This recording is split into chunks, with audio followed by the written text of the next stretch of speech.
In the rugged, isolated southernmost tip of Greece lies a land unlike any other.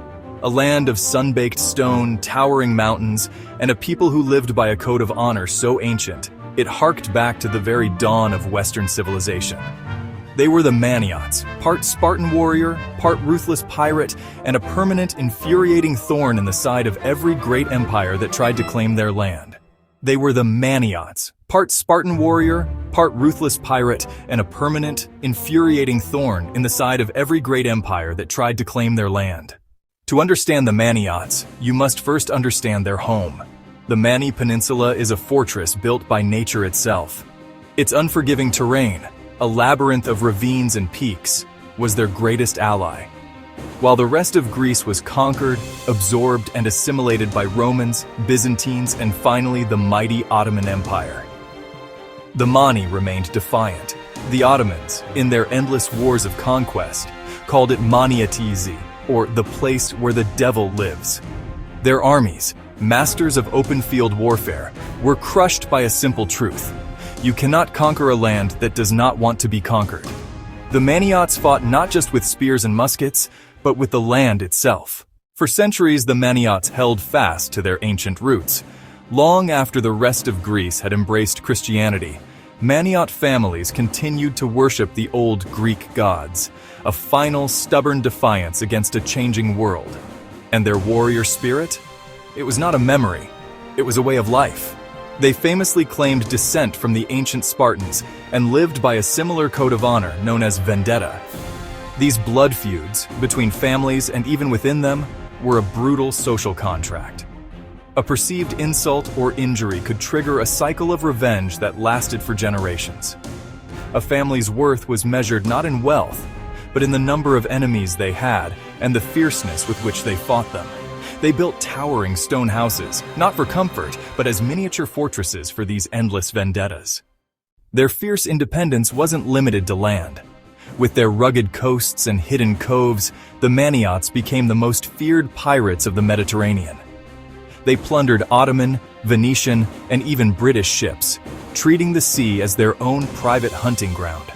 Their piracy was more than just a means of survival, it was an extension of their defiance. Every raid was a blow against the empires that tried to contain them, a testament to a people who answered to no one but themselves. Their reputation for daring and ruthlessness was so widespread that European navies often paid them off rather than risk confrontation. Their reputation for daring and ruthlessness was so widespread that European navies often paid them off rather than risk confrontation. The sea was both refuge and weapon, shaping a people who lived by their own law. Their piracy was more than survival.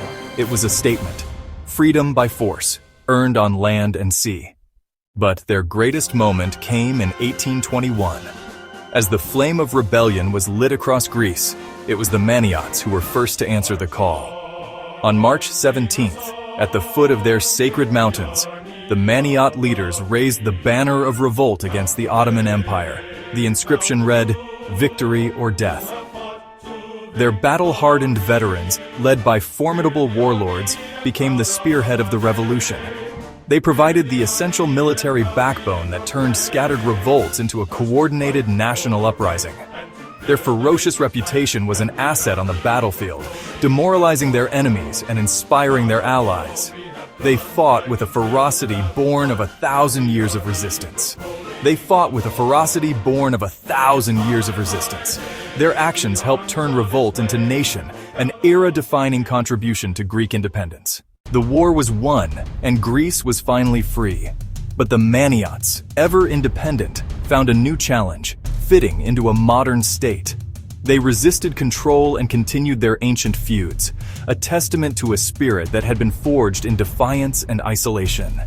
Today, the Mani Peninsula is a land of dramatic beauty and ancient history.